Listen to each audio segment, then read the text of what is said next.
Hi, guys.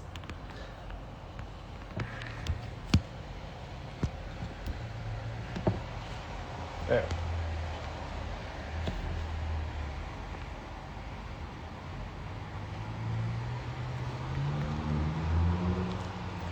Alright, hi guys. Sorry, I was having some trouble on the other account getting it to go for live, but here we go. We're going to go into the AP World History Period 2 review, so if you all are ready, we're going to go.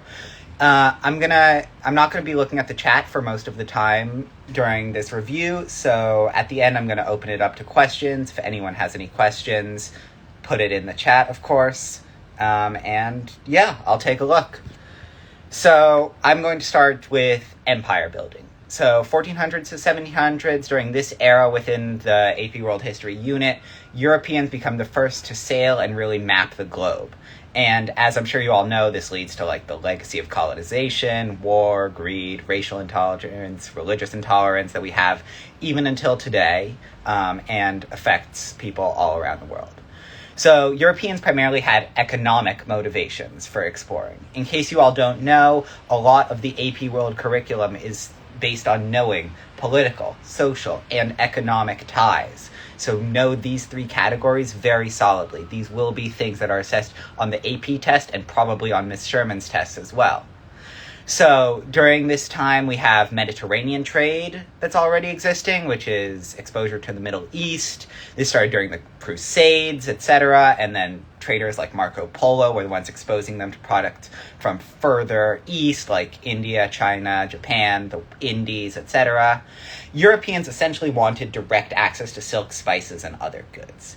Now, what does this mean? Basically, right now, we're thinking mostly about land-based empires. We have land-based empires like the Ottomans, the Safavids, the Mughals, China, all of which are along the Silk Road for traders to get to before they get to Europe.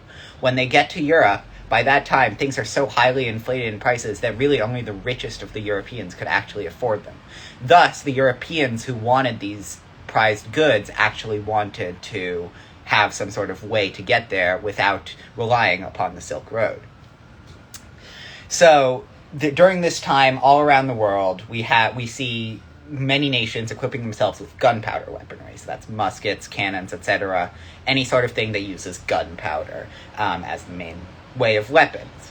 So these stronger weapons allowed for quicker colonization of areas by completely reshaping the battlefields. Fortresses, military equipment, everything basically had to revolutionize in order for any nation to actually have the sort of systemic advantages that they were able to enjoy during the prior time period. So we're going to go into state building and exploration now. So we're going to start with the Iberian wave. So that's Portugal and Spain. And as I'm sure you all know, the first to explore the wider Atlantic world was Portugal. And this started under Prince Henry the Navigator.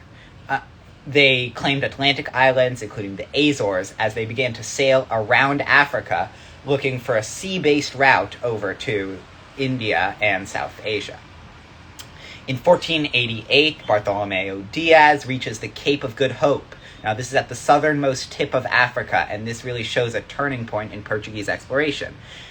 The Portuguese continued to capture East and West African ports and cities until 1498, when Vasco da Gama became the first European to reach India by sea, reaching Calicut.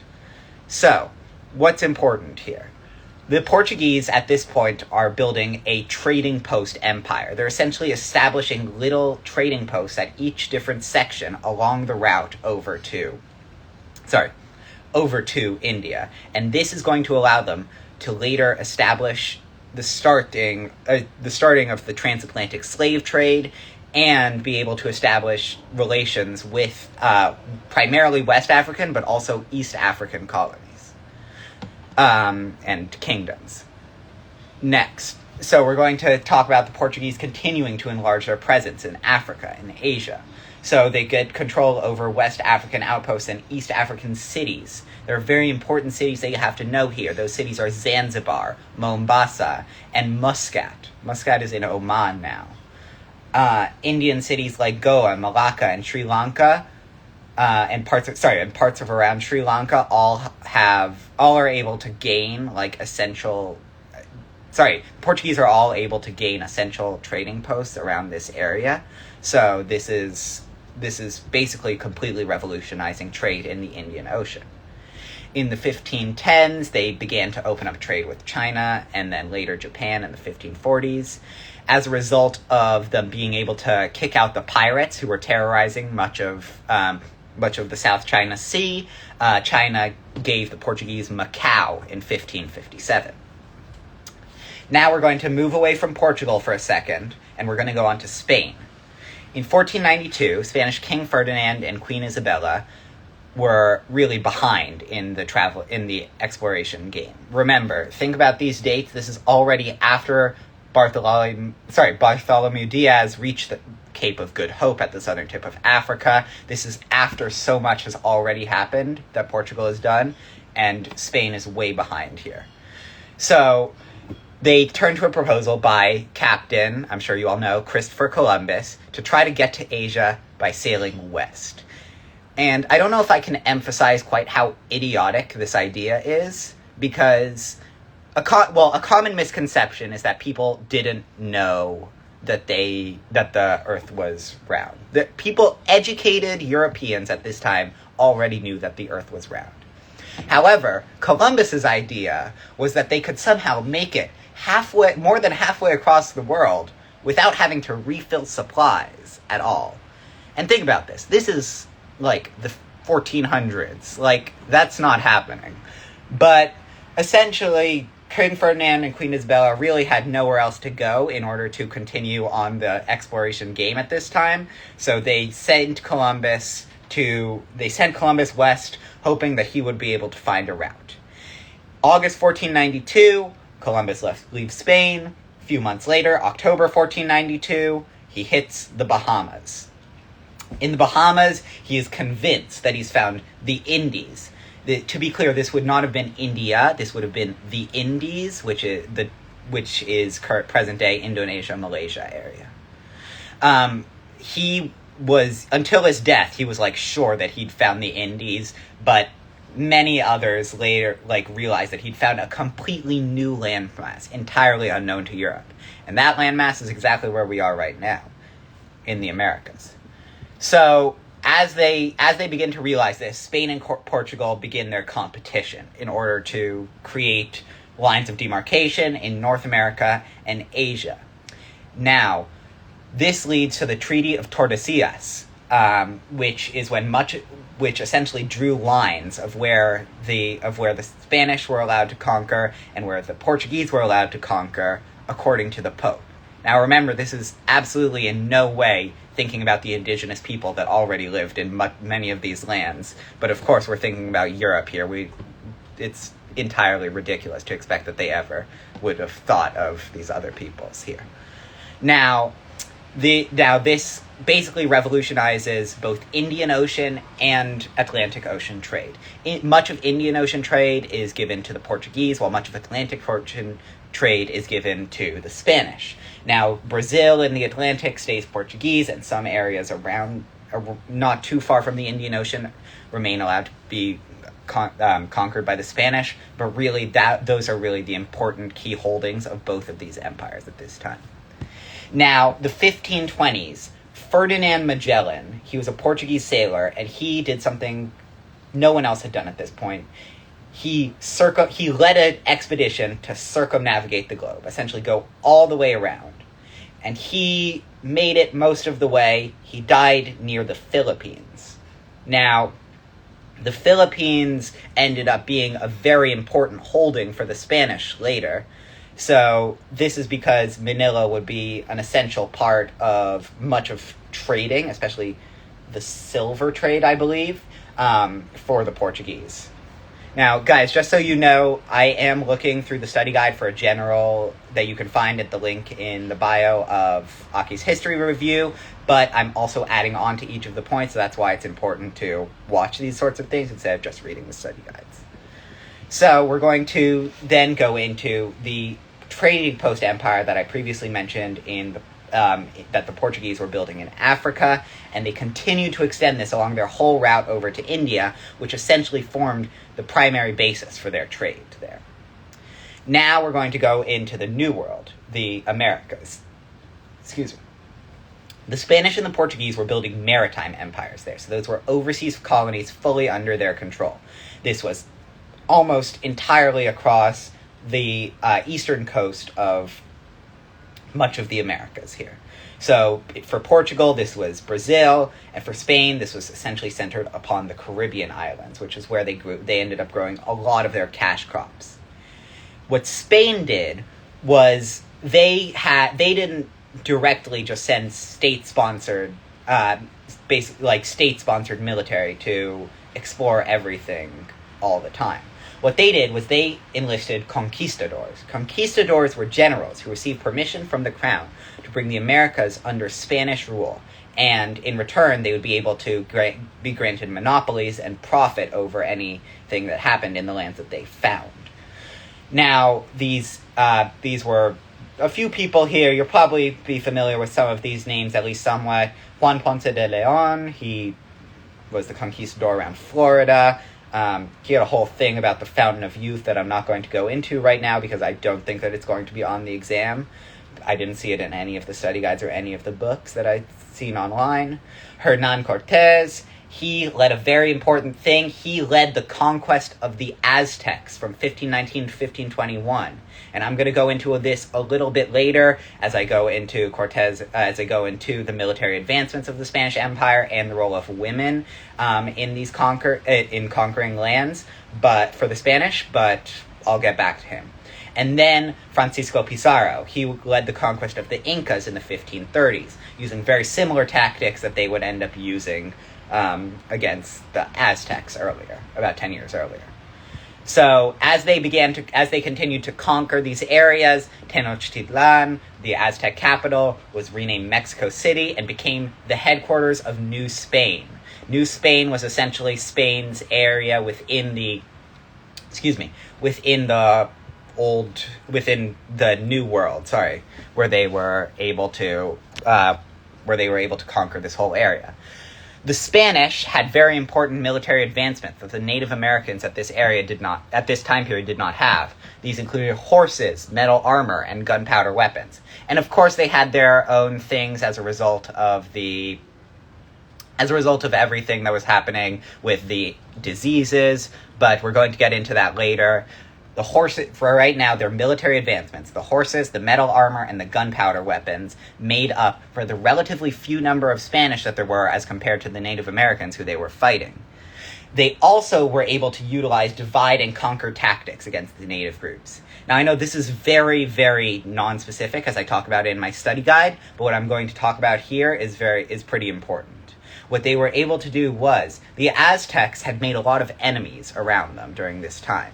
And the Spanish convinced these other groups to fight with them against the Aztecs because of how terrible the Aztecs were. These other groups had no idea what was going to go on under Spanish rule, and ended up being almost all Native Americans were treated essentially the same. So, next the unhappy Inca and some Aztecs were included in these people who worked with the Spanish, as if the Spanish were going to be their liberators. One famous example of this is Cortez's Nahua mistress, Malinche, who we're going to go into a little bit later as well. A primary driving factor of what led to these conquistadors was God, gold, and glory. Now, as I said at the start of this video, we have political, so that's going to be glory, economic, that's going to be gold, and social, which is going to be God. I guess God falls into social and political, but these are both essential parts of the whole reasoning that the Spanish tried to convert Native Americans to Catholicism, that they drove massive economic exploitation through the Mita system and through the encomienda system in order to gain themselves more silver that would end up being spread over back into the old world, and so much more, especially the glory of the conquistadors. Now, something very, very important that the Spanish were doing in the New World at this time was that they were pursuing silver mining, especially in the areas around Mexico City and in Bolivia's Potosi area. This silver mining, silver was very important. We got to think about this as a whole world, not just as an area. Silver was very important to the Spanish so that they could trade with China, all the way on the other side of the world. Since China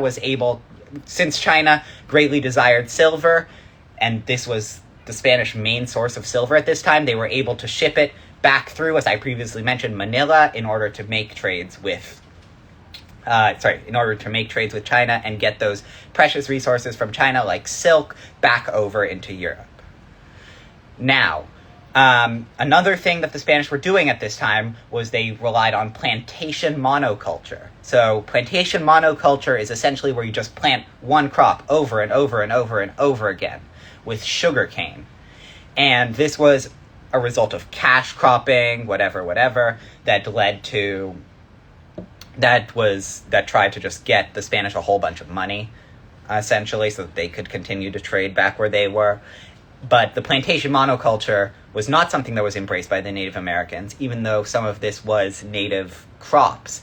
And that's because they knew that plantation monoculture actually degraded the soil and made it much harder to work with, which would end up being a huge aspect in a whole lot of problems that the Spanish would end up having later. So, 1535, we have the start of something called the viceroyalty system. The viceroyalty system is something very important for you to know, and that's when New Spain is placed under direct government control. So New Spain is placed under direct government control by people appointed by the crown, known as viceroys, who are essentially the crown's operatives in Latin America. And if you are familiar with any country in the Commonwealth, pretty much, basically every country in the Commonwealth has something similar to a viceroy, although much less powerful, in the form of a governor, which is really like the British Crown's appointee to the area. Now, it's not a great example, but it's like the same idea of the crown is appointing someone to be in their place in their land holdings. So, at this time, all economic activity is run by the House of Trade way back in Spain, Seville. So that's a complete change from what was happening before, which was essentially a free-for-all in the New World. This ended up occurring through more and more of Latin America, et cetera. Now, the Spanish relied very much on coerced labor. Now, coerced labor systems are something that Miss Sherman definitely wants to assess on her test, and here we're going to go into 3 of the big coerced labor systems that were in the New World. Now, the first one that we're going to go into is the encomienda system, and I'm sure you've heard her say that a lot. You're going to hear me say that a lot through the course of this night, but that's one of the key systems that you have to know for the AP World test here. This is the encomienda system allowed conquistadors the right to essentially enslave Native Americans in order to basically just make them work and get a whole lot of crops from them. And this ended up of course, the native vulnerability to disease, because they were not exposed to many Afro-Eurasian diseases yet. It was something very hugely impactful upon the native population at this time. However, so this ended up lessening their general usefulness as a labor force. At the same time, Catholic clergy, including, know this name, Bartolomé de las Casas, were opposing the encomienda system's use. Now, the encomienda system, because of some of these horrific, absolutely terrible things that they were observing at this time. This ended up being shown in the Las Casas reading that we did in class, that I can share with anyone who's not in Miss Sherman's class but would like to read this, and in Theodore de Brye's pictures that we also looked at in class. So, now this would lead to the encomienda system's abolishment, reinstatement, and then falling off There was a lot that went on there, but essentially workers were still going to be exploited with low pay and poor conditions even after the 1540s. The Spanish also used the mita system from the Incas. If you all remember, the mita system was something also hugely influential during the last time period. And the mita system was essentially a tribute system. During the last time period, that was the Aztecs sending tribute lists to each of their conquered territories, so they, as a method of centralization of power and legitimization of power to many of their farther flung holdings. In Spain, this was used for the Spanish against the native peoples. This was used much more cruelly than it was by the Incas. So the Spanish essentially used this as a legitimization for native forced labor in many of the silver mines that I was referring to earlier. They also relied increasingly on African slavery throughout the Atlantic slave trade. This is because slaves were viewed as less worthy of salvation and protection due to racism. A lot of this racism stemmed from the legend of the Curse of Ham that we learned about in class as well. I would recommend looking that up if you're not super familiar, but the general idea is that biblically there was a guy, Noah, and then he ended up cursing his grandson, I believe, his grandson Canaan, because Canaan's father Ham had seen Noah naked, I think. But you don't need to know those specific details. But that's essentially the general idea. And there was a lot of European misconception at this time that Canaan's descendants, who were supposed to also be cursed, were the Africans who they were enslaving. So they were thus less worthy of salvation and protection due to racism. The Africans were more immune to the diseases of the Europeans than the Native Americans were because of the whole landmass of Afro-Eurasia. Diseases had already spread across this whole continent, and people were generally more immune to the diseases. This was epitomized by King Ferdinand when he said that an African slave could do 4 times the work that a Native American slave could, which basically legitimized the Spanish reason for having any sort of this slavery in the Native American against Native Americans. Now, this system would also last until the 1800s, and you all know, I'm sure, the story with the Civil War and how it ended in America. But something that is not really known is that Brazil actually only was the last place to ban slavery, and only did so in 1888. This is 23 years specifically after the Civil War ended, and it was the biggest slaveholding colony, because much of the sugar cane that was grown in the Americas and a plurality of the slaves were all in Brazil. Now we're going to shift away from the Iberian, and we're going to go into the northern countries. And I apologize if this thing runs long a little bit. I know I'm trying to get through a lot. There's a lot of topics in this unit, so just so you all are aware. Basically, it's France, the Netherlands, and England. Spain and Portugal are attempting to lock them out because of differing wealth, military power, religion, etc. So these countries tried to use a northeast passage through northern Russia to try to get there, or a northwest passage through northern Canada to get to Asia. This was ultimately unsuccessful, but brought them to whaling, fishing, and most importantly, fur-rich grounds. In the late 1500s, these countries end up challenging the Spanish and Portuguese for control over the Caribbean, Indian Ocean, and Pacific trade routes, and really end up winning this. In the 1530s, Jacques Cartier, for the French, charts the St. Lawrence River, marking the start of French Canada, specifically Quebec. This really launches in the 1600s, and specifically in 1608, Samuel Champlain is the one who ends up founding Quebec. This was on Jeopardy the other night. I was very happy to have made this study guide right before. In the 1620s, the Company of New France was created. The Company of New France, my apologies, was a joint stock company, which we are going to discuss later. Now, the French seized Caribbean islands like Martinique and Saint-Domingue, which later became Haiti, from Spain, and they grew sugarcane and coffee. They went into the Indian Ocean at the same time, competing with Portugal for dominance there, and ended up sort of coalescing into the 7 Years' War in Europe between really England and France primarily. England takes Canada after the French and Indian Wars, and French-speaking Acadians are driven to Louisiana, like the current-day Louisiana area, and are called Cajuns. At the same time, the French-aligned Mughal states are defeated by the English. So this is basically when the end of all of this section around France's control ends. The Netherlands is a little bit less important than some of these, but there are two very important joint stock companies that you need to know from the Netherlands.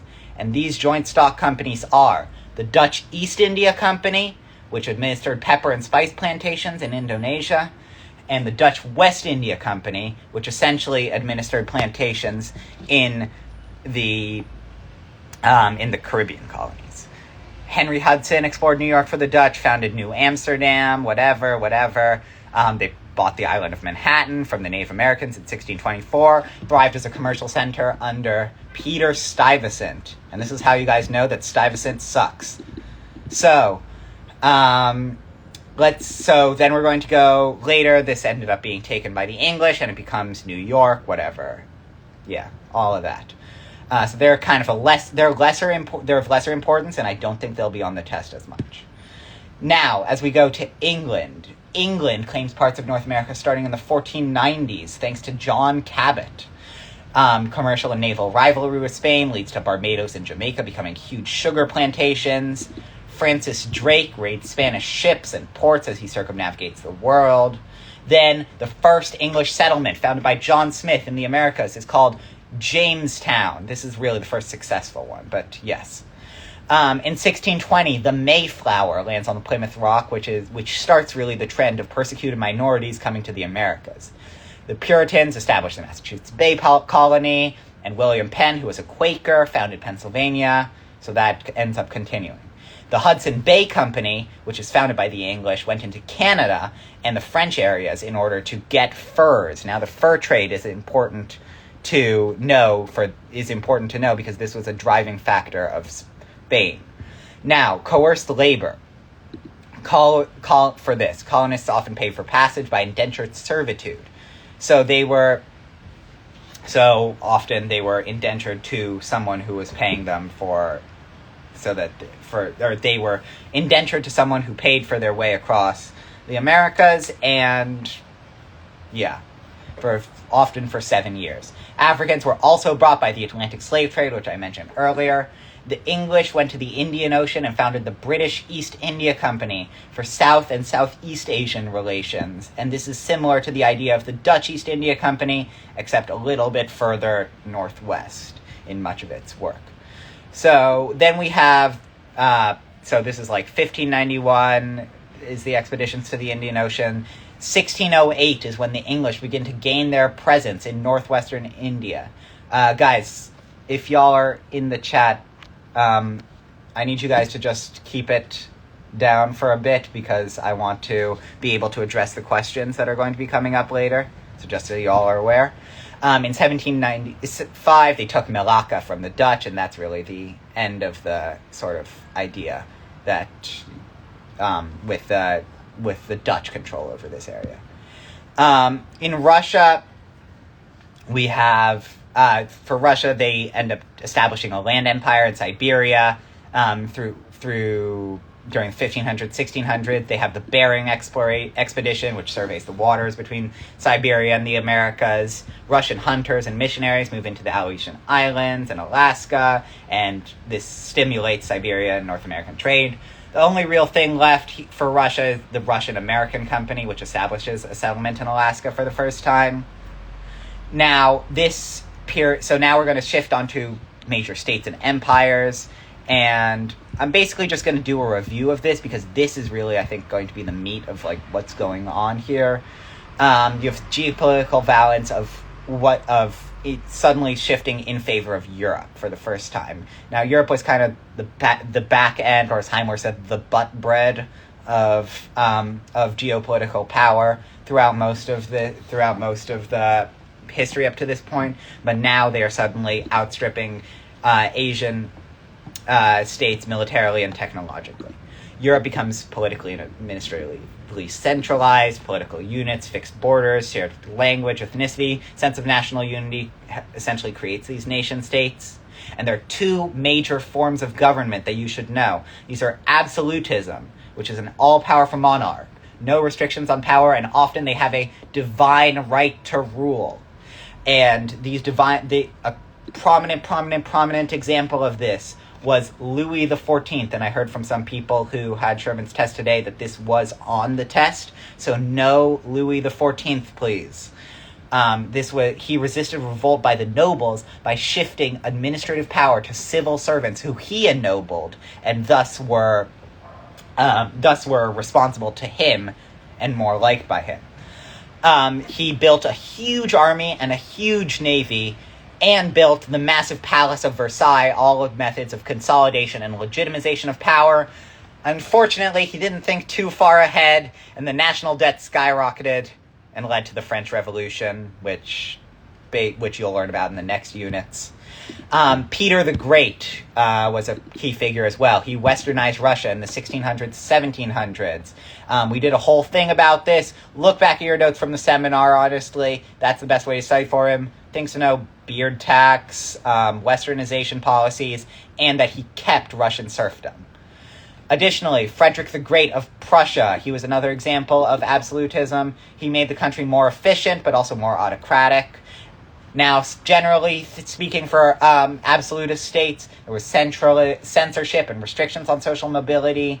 Serfdom remained in place in Russia, so that's an important thing to know. Additionally, so then we have on the other side of that parliamentarism, and that's when a ruler governs with a lawmaking body of either people or an aristocracy. Two prominent examples of this: the Dutch, which shared power between a stadtholder and the Status General. When I was doing the AP classroom questions, there were a few questions about the Status General, so just so you know what that is. And it was power essentially by somewhat elected leaders, and that even continues to today. Additionally, in England, and England is a prime example of this, the Parliament grew in power, and they were forcing kings out and even once assumed power themselves during the English Civil War. They overthrew the king twice during the Civil War and during the Glorious Revolution. And in 1689, William of Orange signed the English Bill of Rights, giving Parliament even more power than the Magna Carta, which we talked about in the last unit. They developed strong economies, powerful navies, and often were more free from religious persecution, and people had more social mobility. Now we're going to go into what really is the primary empires of this topic, the Islamic gunpowder empires. And these are Ottoman Turkey, Safavid Persia, modern-day Iran, and Mughal India. Now, they mastered and effectively used gunpowder weapons in the 1500s to 1600s. As we get into the 18th century, they begin to fall off a little bit as compared to Europe, but that's really the big change here. The Ottoman Empire was established in the 1290s and lasted until the end of World War I, pretty much.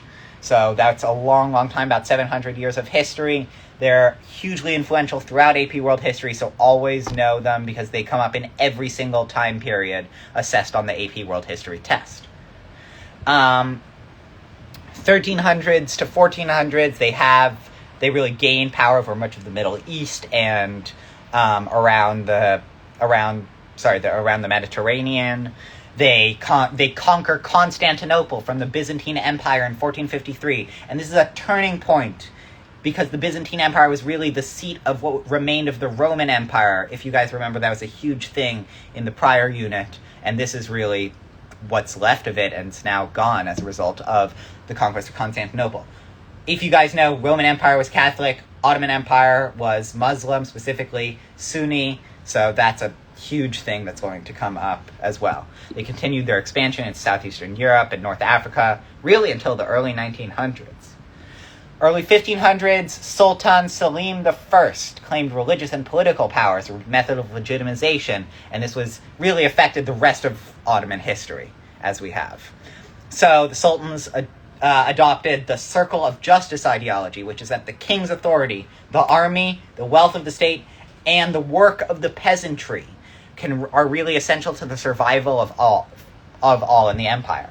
There was an elaborate bureaucracy headed by someone known as the Grand Vizier and staffed by other viziers and governors called pashas and beys, and they had a few key institutions.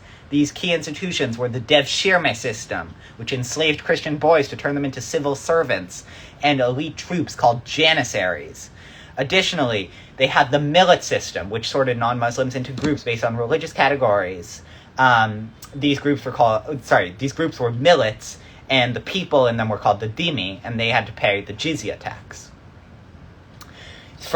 During 1520-1566 was the rule of Suleiman the Magnificent, and he is really a hugely influential person in Ottoman history as well. And that's because he was a talented lawmaker, general, and he blended religious edicts of Sharia law with secular dictates, which really helped him legitimize power, establish the Sultan's right to shape the law, and soften many of the fundamentalist Muslim traditions.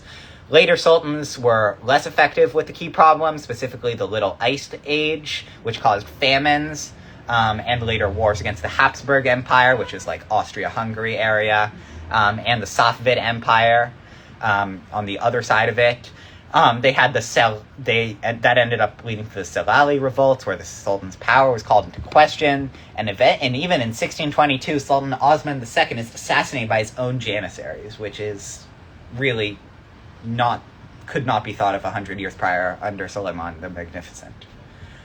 Then it gets a little bit better. The 1650s, 1680s, the Koprolu clan provides a few capable viziers who run it pretty well. 1683, the Ottoman offensive against Austria, and they almost take Vienna, which really would have been a whole, takeover of Europe, the start of that, but ended up being foiled by a Catholic counteroffensive, and that led to the loss of much Ottoman territory, and never again would they menace Europe until World War I. Now, the Safavid Empire, I didn't include a whole lot about them in the study guide. Ismail the first Shah of the Safavid Empire, he proclaimed it. He converted many Persians to be Shiite. Remember, the Ottomans and the Mughals were Sunni, so that's a huge difference between them that would end up leading to a lot of their conflicts with one another. Isfahan was the commercial center of the Safavid Empire, and they had silk, ceramics, Persian rugs, and all sorts of stuff that ends up being really sold at this time. Then Abbas the Great, another person who you should know from the Safavid Empire, really revolutionized their military by using gunpowder weapons and military slavery of Christians from the Caucasus region, similar to the Janissaries back in the Ottoman Empire. 1700s, remember this is during the Little Ice Age, so the empire ends up falling as a result of famine, plague, etc. Africa, Ottomans rule North Africa, so we're not going to talk, except for Morocco, so we're not going to talk too much about that. We have Queen Nzinga. She was the ruler of the Mbundu people of Angola. She resisted Portuguese domination, was eventually forced to sign treaties to allow Portuguese access to her areas in Africa. Dutch and English start their colonization of Africa really in the 1600s, but a key point of resistance here is that the Omani Arabs pushed the Portuguese out of Muscat and all the way down the East African coast. Don't worry, I'll get into Africa a little bit more. We're going to go into the Songhai region. So the Songhai Empire really took the place of the fading Mali Empire. If you guys remember, the Mali Empire was a key aspect of the last area of history that we were studying. So the Songhai Empire essentially took over, the Timbuktu and other important trade routes in the Saharan region. Their most famous ruler was Askia Muhammad, who created a complex bureaucracy, centralized power, used Islam to justify his rule, and really created the merchant class as a strong class in the empire by generating wealth in the salt for gold trade. And a very famous book was the Epic of Askia Muhammad, a fictionalized tale of his life that was really hugely important in African literature at this time. The Songhai prospered until they ended up being destroyed by Morocco in the 1580s to 1590s. Specifically in the 1591 Battle of Tondibi was the big turning point in that war.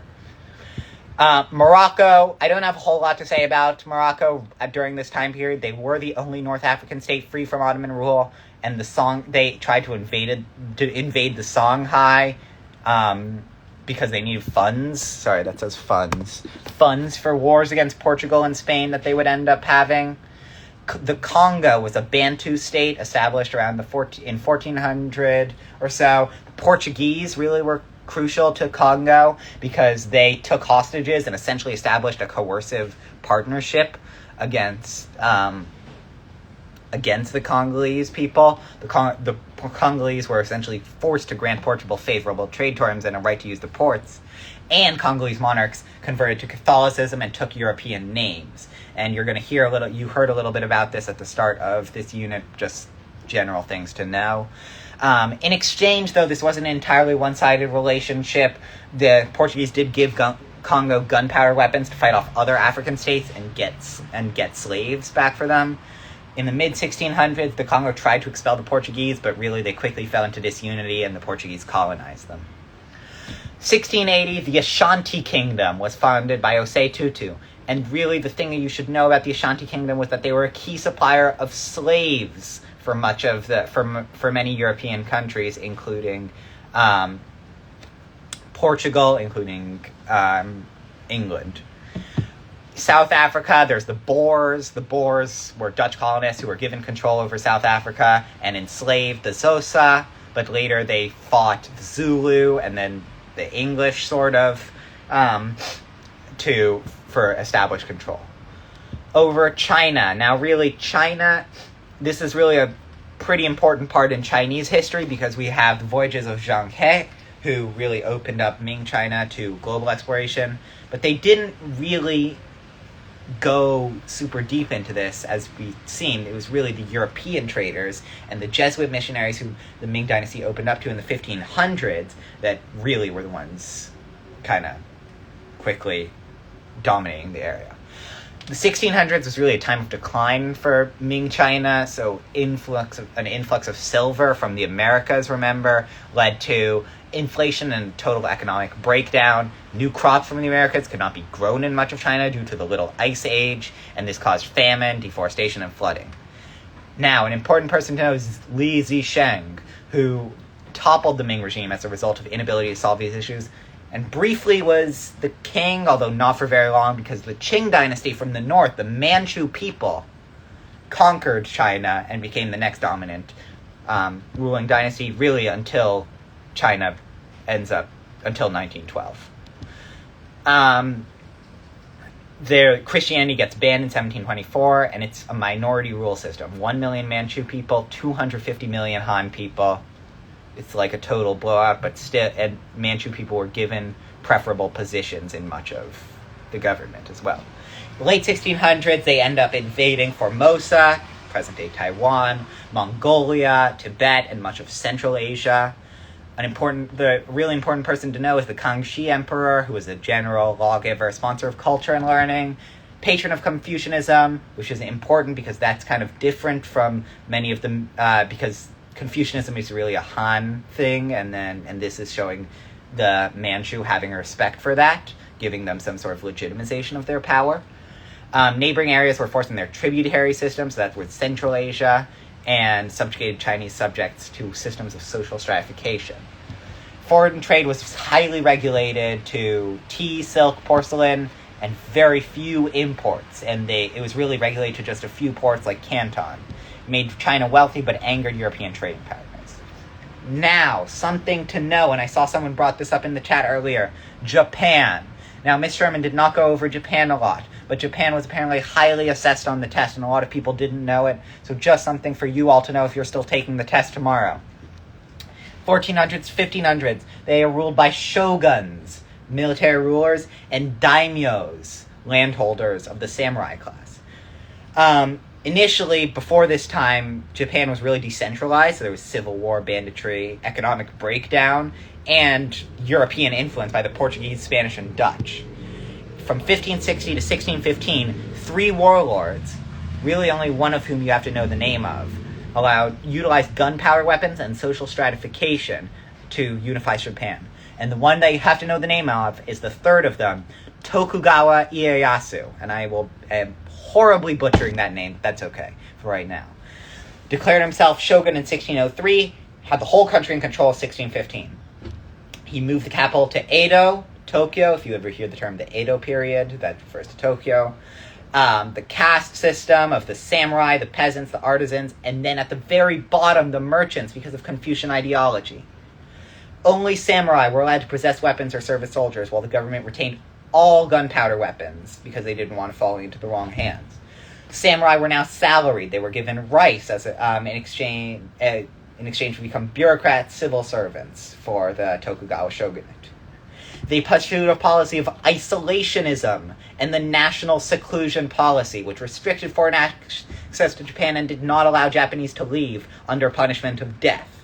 Christianity was officially discouraged, and the only legal trading partner was the Dutch East India Company. Despite all of this, there still was a strong economy, which is not something that you would traditionally think would be the case, but it honestly is. And honestly, this thing is actually running a little bit longer than I thought it would. It might run until 8:30, just so you all are aware. Should have brought some water, honestly. So we have rapid population growth. Because of the rapid growth of rice production and urbanization, the government builds roads and canals, producing lacquerware, pottery, and steel, and the merchant class gain social clout, but still stay at their low position in the social system. Now we're going to move into South Asia. So we have the Delhi Sultanate from the last time period, which is very weakened in India. Give me a second. Spain colonizes the Philippines as well, with Manila, as I previously mentioned, playing a role in the global silver trade.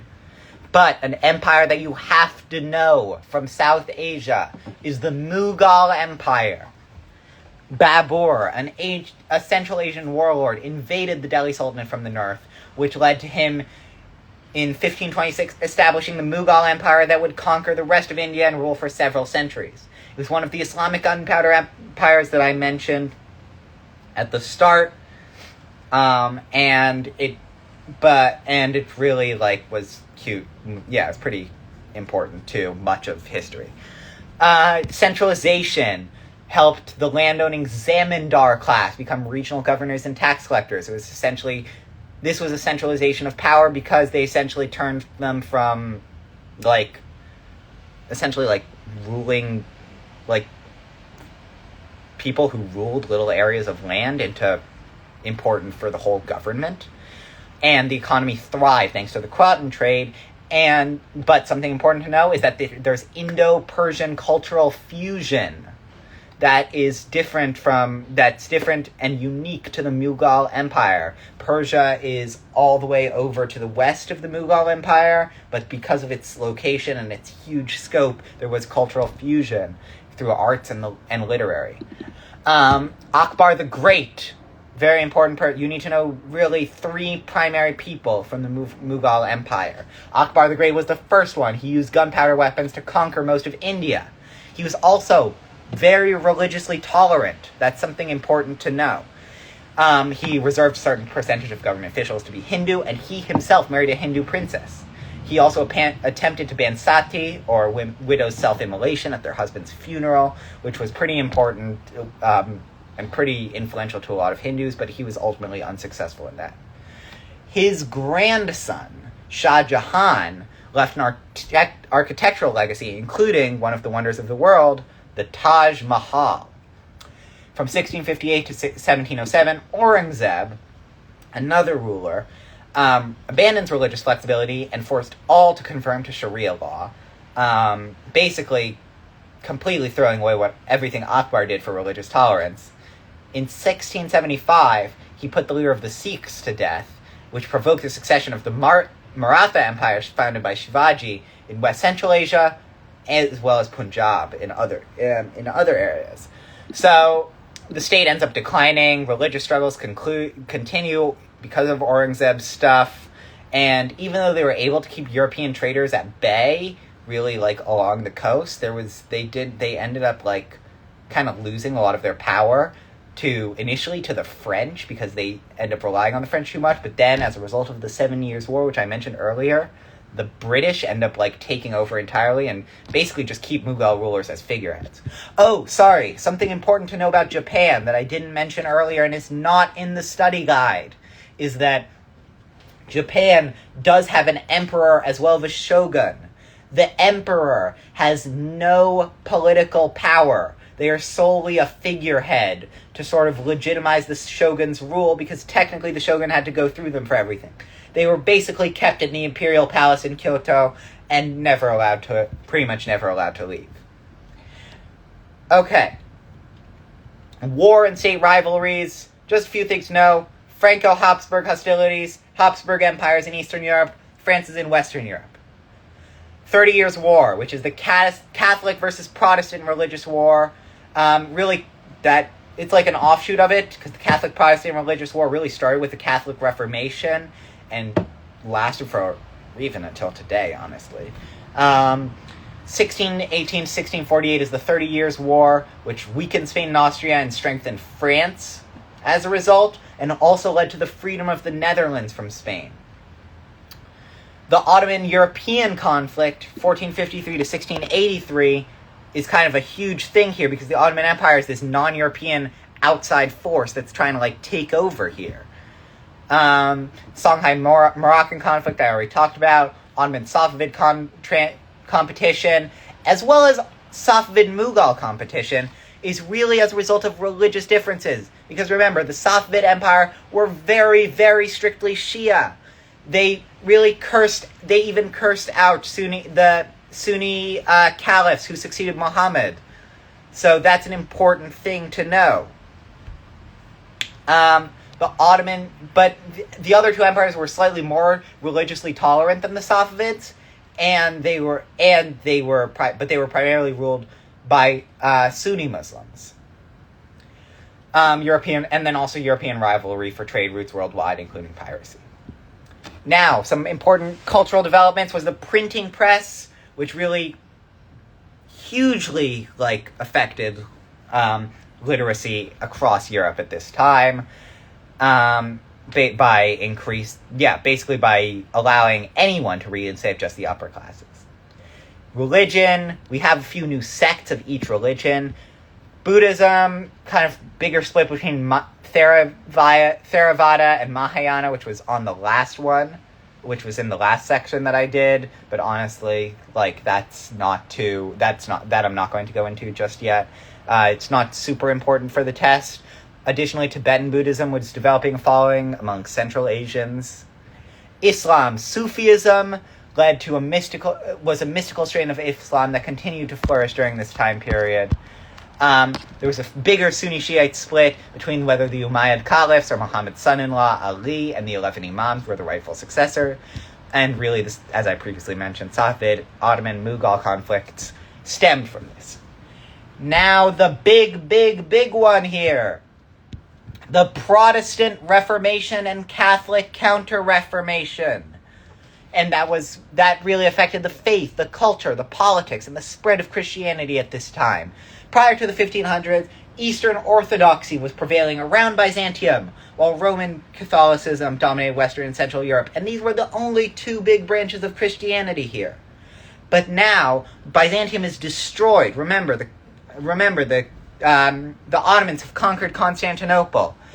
The prestige of the papacy declined because there was some weird situation where they had to move from Rome to Avignon to France to satisfy the French king, and then two popes both claimed power, and there was growing corruption, and people were just sick of the Catholic Church. Additionally, positions were sold, not solid, in a process known as simony, a very important term to know. That's not on the study guide. And indulgences or forgiveness for sins were given for money. This is different than in the prior times. Additionally, many viewed the church as hypocritical and overly concerned with wealth and power, etc., etc. Willingness to address church problems clearly had to do with the spirit of the Renaissance. And Martin Luther, a very important person to know, wrote his 95 Theses attacking church abuses and parts of the Catholic doctrine. He founded Lutheranism while he was a fugitive from the Catholic Church, one of the first of Europe's Protestant, which comes from the word protest, dominations. John Calvin, another person who was important in this, was a French scholar who established theocratic community in Geneva and preached stricter Protestantism known as Calvinism, which essentially said that everything's already predetermined in your life by God before you're even born. Now we have Henry VIII. He formed the Anglican Church, and if you've ever walked 6, it's really because he wanted to divorce his wife, but that's a whole other situation. Protestants essentially favored institutional simplicity as opposed to bureaucracy, and did not venerate the saints or the Virgin Mary in the same way that the Catholics did. You're right, Eamon. That is predetermination. That is part of Calvinism, and it's a very important part of what you need to know for what's different between Calvinism and versus Lutheranism. Because John Calvin believed in predetermination, and he preached that over to his peoples, while Martin Luther did not preach predetermination. So, next thing, we have Protestants. We have the salvation of grace, which was that only God's forgiveness could bring a worshiper to heaven, not papal doctrines as the Catholic Church was preaching. This all led to the Catholic Counter-Reformation, which eliminated corruption while affirming the authority of the Pope and still calling Protestants heretics. This gave powers to the Holy Inquisition and created an index of foreign books that would include Galileo's research. There was also a use of art and architecture to impress worshippers. Remember, tie this back into the Mughal Empire with the Taj Mahal and so many others where they're all using art and architecture to legitimize their power. And remember, Louis XIV was even able to use it to consolidate his power through his building of the Palace of Versailles in order to keep an eye on all those nobles there. Now, missionary activity. So missionary activity spreads faiths like Christianity over wide distances. And an important person here was Jesuit Francis Xavier. And the Royal Order of Jesuits were created in the Catholic Counter-Revolution to sort of bring people in across the world, get to them first and convert them to Christianity as opposed to the Protestants. So neither of them end up doing it. The Catholicization of Latin America showed the power of the spreads because, as we know, even to today, Latin America is highly Catholicized from the Jesuits, from what the Jesuits did back then. And yes, that's true. The Jesuits did use violence at times. Additionally, there was syncretic religion. So that includes Vodun, the cult of saints, which basically was Vodun was African, Cult of Saints was indigenous. Both of them use their own indigenous beliefs and combined with Christianity to form sort of a mixed religion, the syncretic religion. A prominent example of this is the Virgin of Guadalupe, a depiction of Mary as a native girl central to Mexican Catholicism. And there's a whole story around that if you want to look it up, but you don't need to know that for the exam. Sikhism was created and is considered by many as its own tradition, but categorized by some as a syncretism of Hinduism and Islam.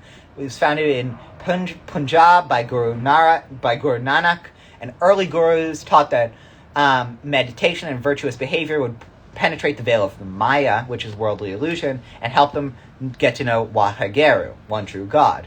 Originally pacifistic, they had to embrace a warrior culture during the 1600s as a result of Aurangzeb's prosecution and his killing of the guru. This led to the creation of the Sikh army called the Khalsa.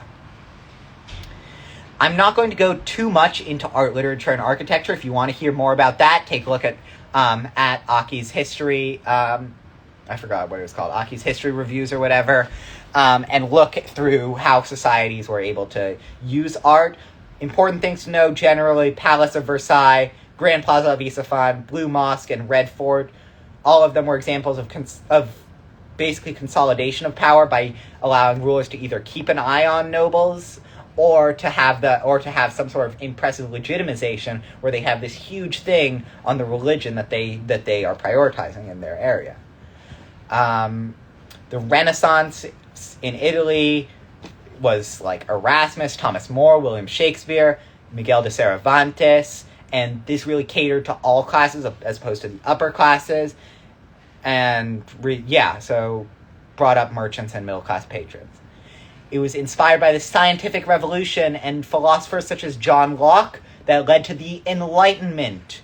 An important thing to know: power and rational thought to solve social and political problems and understand the world, as opposed to blindly following faith, as many had proposed at the time. Not saying that faith is wrong explicitly. What I'm saying is that this is what the Enlightenment people believed. In the Middle East, Islamic culture was dominated by Arab, Turkish, and Persian elements. So really, this was Ottoman architectural innovations with Mimar Sinan's at the time when he built the Suleymaniye Mosque, and one of his students built the Blue Mosque. There was carpet weaving, a key and profitable art form in Turkey and Persia, miniature painting. You don't need to. Africa had sculpture and carving. I'm breezing through this a little bit because I don't think this will be on the test. Epic of Askia Muhammad and Sundiata as works of literature.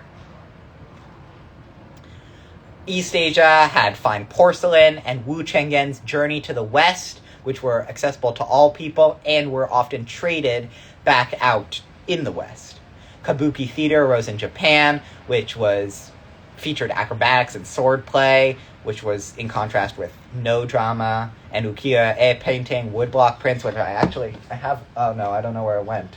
I have a woodblock print somewhere in my room that I moved recently.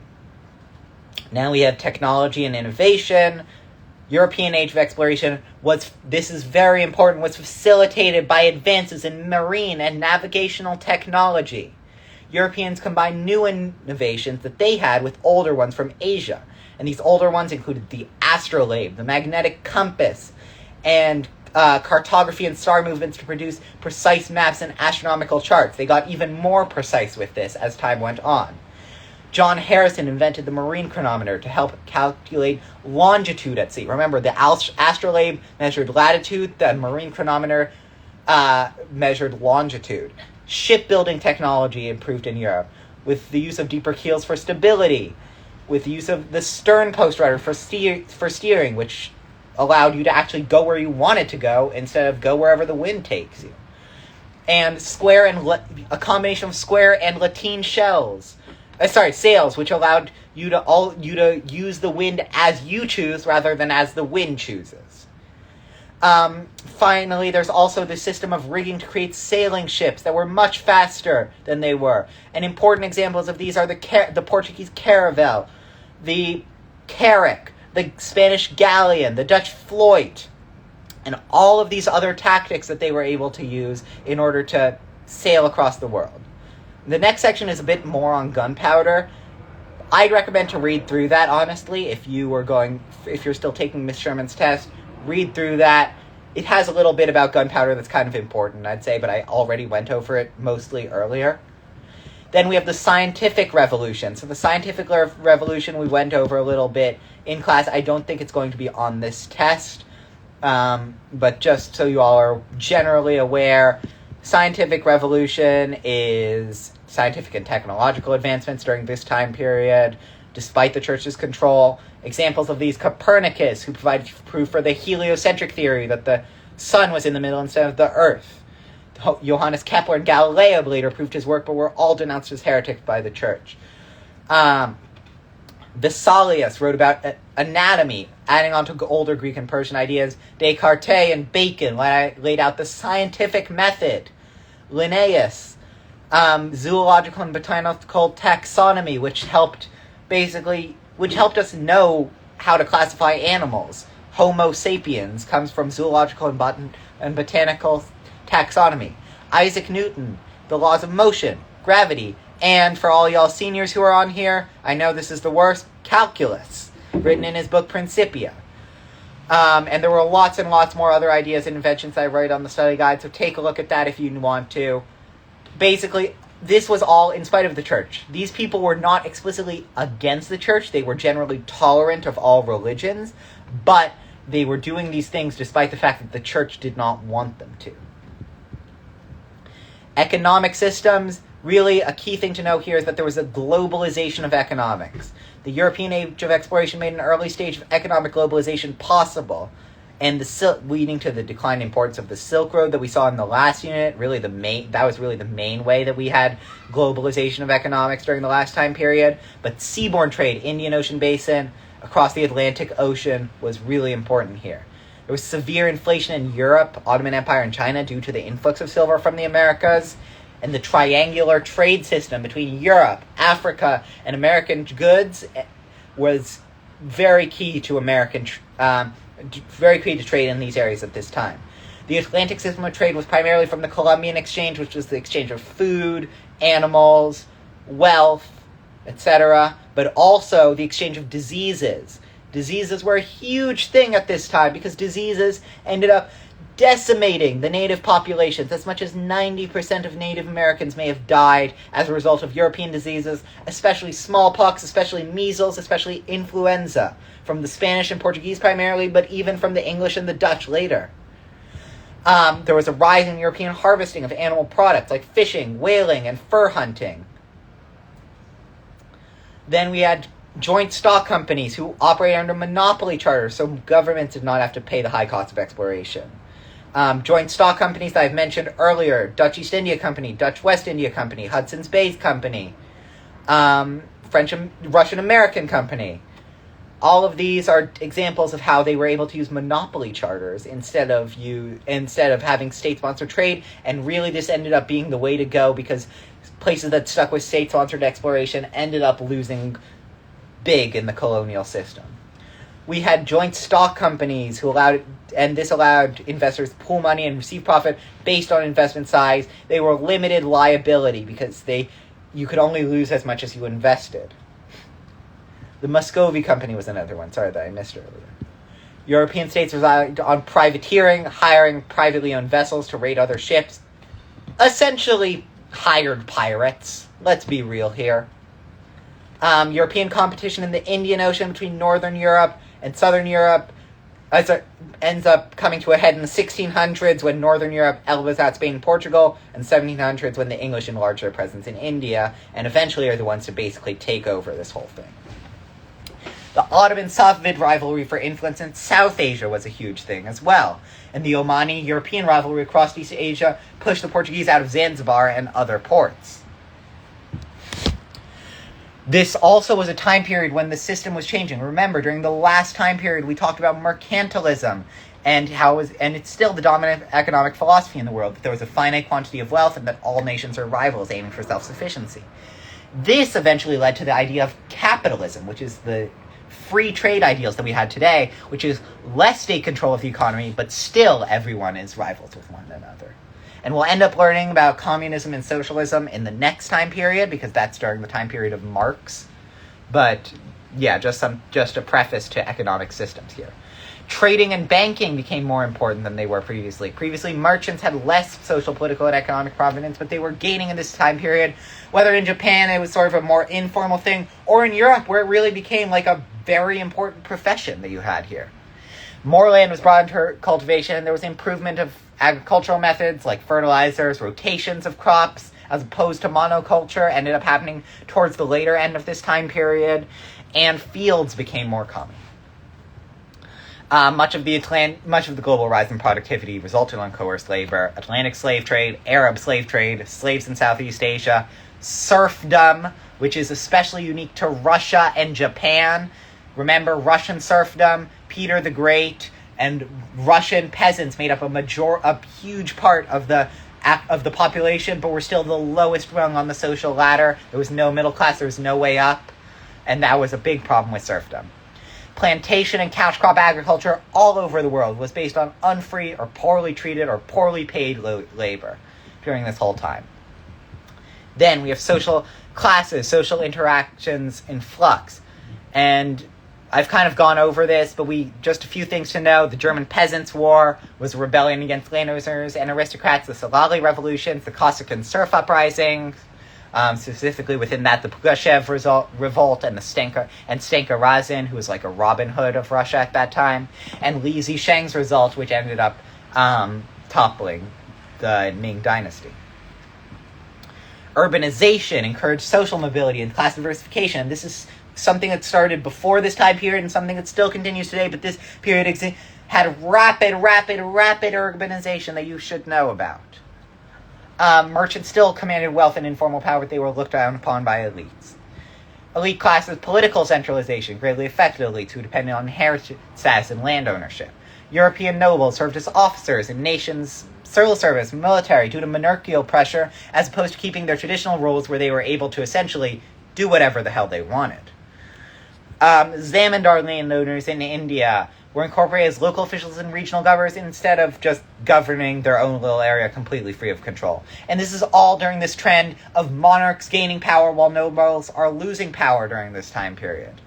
Already long-standing in China was the Mandarin class from the Confucian civil service exams that even despite the change in dynasty, the Qing dynasty decided to keep. Salaried samurais in Japan. This was a change from the sort of feudalist system that they had before into samurai who were salaried with rice and land in order to, since their warrior skills were less necessary or no longer necessary at all, as they became civil servants. The devshirme system in the Ottoman Empire produced janissaries, civil servants, troops to protect the Sultan, although at some point they killed him.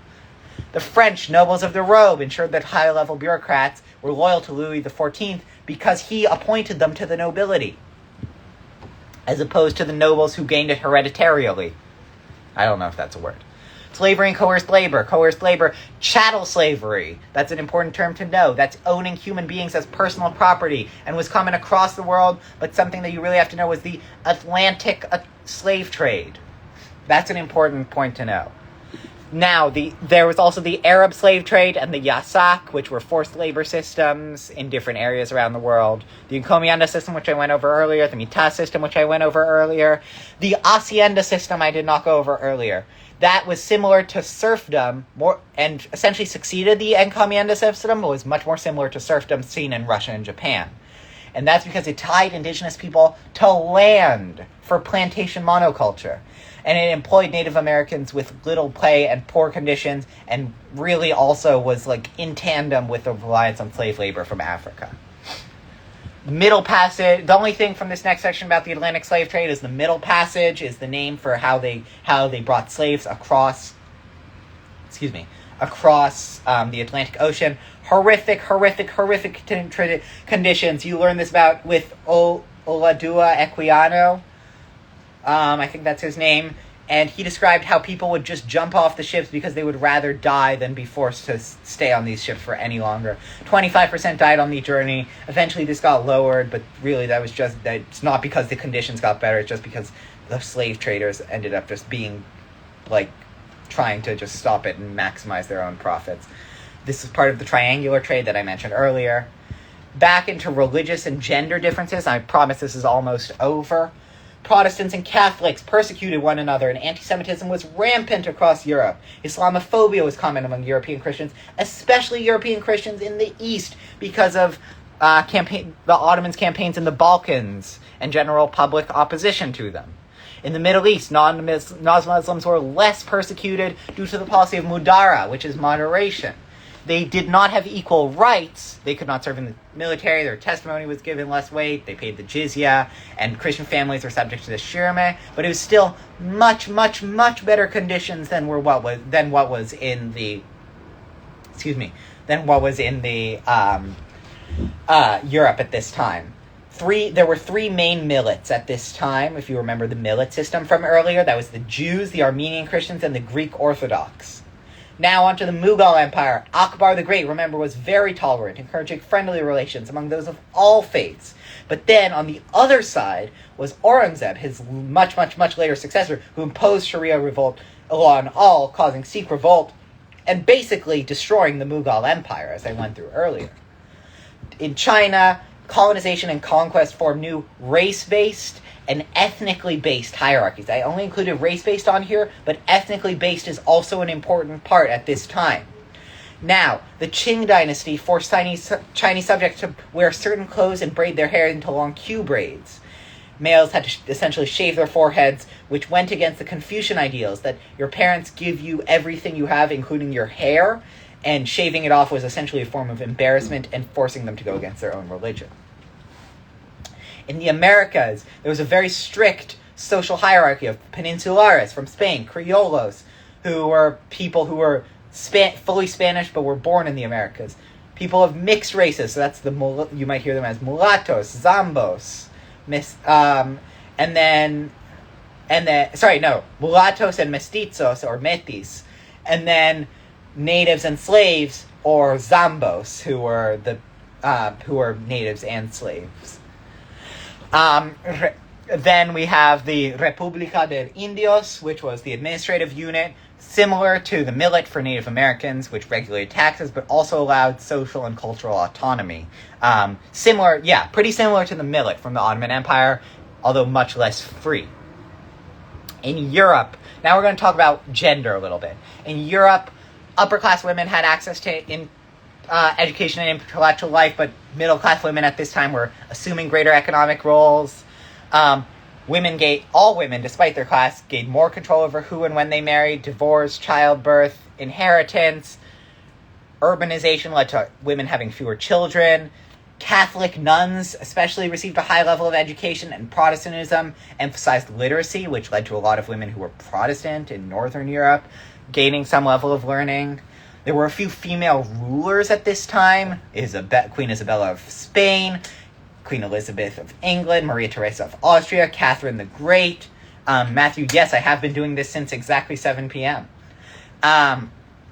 Women were painters, writers, philosophers, researchers. They were not allowed to be university faculty, so that's just an important thing that you should know.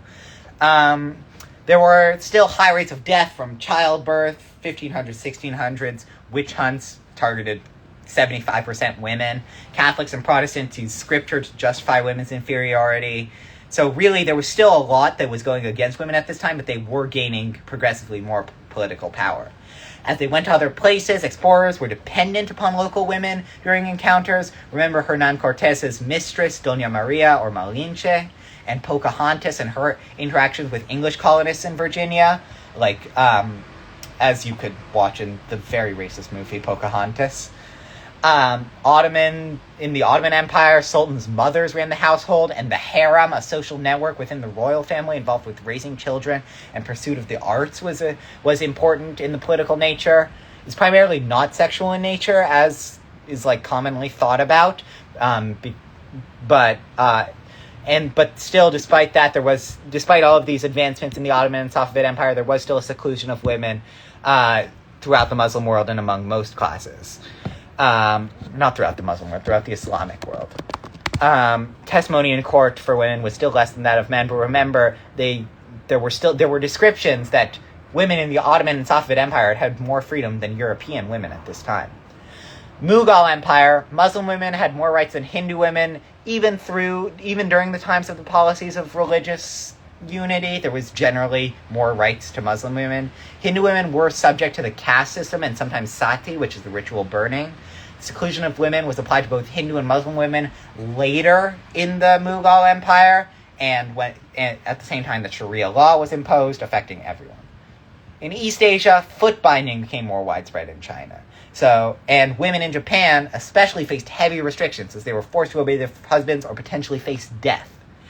They had little education, this is Japan. In power over property, the elite women pursued art and culture, and some became geishas, who were essentially like prostitutes valued for their music, art, and conversation. Women, children in China and Japan were sometimes killed or sold into prostitution and servitude, and were significantly less valued than male children. In Africa, however, completely different from much of the rest of the world, there were a lot of African societies that were matrilineal, which were willing to accept female leadership, including Queen Nzinga, who I mentioned earlier, the Queen of Angola, who stood up to the Portuguese. Islam's greater presence ended up leading to more veiling and seclusion, but there was still, and there was still a lot of like willingness to accept female leadership as opposed to the different environments across the world. The Atlantic and Arab slave trades, this is an important thing, broke apart many families and caused a 2-to-1 gender imbalance of 2 women for each man, because men were generally more valued in the hard physical labor of agricultural work that many slaves were doing at this time. So that caused a whole change in the way that gender was thought about in Africa at this time. Now, for humans and the environment, Columbian Exchange I went over earlier. You can look for more examples on that on the study guide that you can find at Aki's history review. Diseases and populations, yellow fever, malaria, smallpox, measles, influenza, all devastated Native Americans in the Americas, may have killed 50 to 90% of the population. At the same time, there was a mass transfer of populations because of the huge series of voluntary by Europeans and involuntary by some Europeans and by Africans migrations to the Americas. Millions of slaves and hundreds of thousands of colonists came from Africa and Europe. This is basically unheard of, a migration in this scale. Interactions with indigenous people led to rich and complex cultural mixing that we still see today. Plantation monoculture, as I mentioned earlier, soil depletion, deforestation, water shortages, because the Europeans simply did not know how to grow stuff the way that the Native Americans did. The risk of overgrazing was always present because of the herding and pastoralism, and the greater amount of water mills, windmills, burning of coal and wood fires all led to pollution in the air, really beginning what I'm going to call proto-industrialization, which is before the industrialization period that we'll learn about in the next unit of AP World History, but is very important in sort of setting the basis for these. Research extraction grew across the globe. Raw materials for manufacturing became very valuable. Woods, metals, minerals, etc. for building stuff, for trade, everything. And the Americas had a huge supply of this, so Europeans really dug in. Remember these forced labor systems in the Americas? All of them were to subjugate Native Americans to make the European rich richer. Now, we have the textile trade, requiring large quantities of cotton, silk, linen, wool, large-scale fishing and whaling for meat and oil, fur trade shaping European exploration into North America and Siberia, reducing animal populations here, especially of animals that were very, furry, which is sad, because furry animals are cute, but also was devastating to the, ecosystem here. The fur trade shaped Northern European, especially, expansion into North America there. And the ivory trade did the same with walruses and elephants. Now, the final thing that I want you guys to know before I start taking questions is the Little Ice Age. And I brought this up briefly a few times before, but it's basically, previously, during the last time period, starting around 1800 until 1300, there was something called the medieval climactic optimum, and I have to write that down because that's not something you need to know. But it's basically, it got hotter in the world, and the Little Ice Age is the gradual cooling. As you guys know, the Earth goes through natural cooling and warming cycles, and it's being disrupted by climate change right now, but this is an example of a warming and cooling cycle. Now, the cooling cycle was known as the Little Ice Age, which lowered agricultural yields, shifted sea routes, and changed hunting and fishing grounds at a time, remember, when populations were exploding due to urbanization and some of these food inventions that were brought during the last time period. So this was devastating to many people, and a lot of these peasant-led revolutions were as a result of people not, having the food that they need, that they've had for years and years and years. And the Sahara Desert got enlarged, and really, so much stuff happened as a result of this. Okay, so, I'm not going to guarantee that everything I said is on the test, nor am I going to guarantee that everything on the test is what I said, but I think that I gave a fairly comprehensive review over this last hour, 25 minutes or so. I'm going to put a story up, see if you guys found this helpful, not helpful, whatever. I hope you guys found this helpful. I'm going to take questions now. So I see that there are a few questions in the chat. I think all of them are pretty much answered at this point. But does anyone want to ask any more questions? Please comment them or put them in the question section. I'm going to stay on for about 5 more minutes.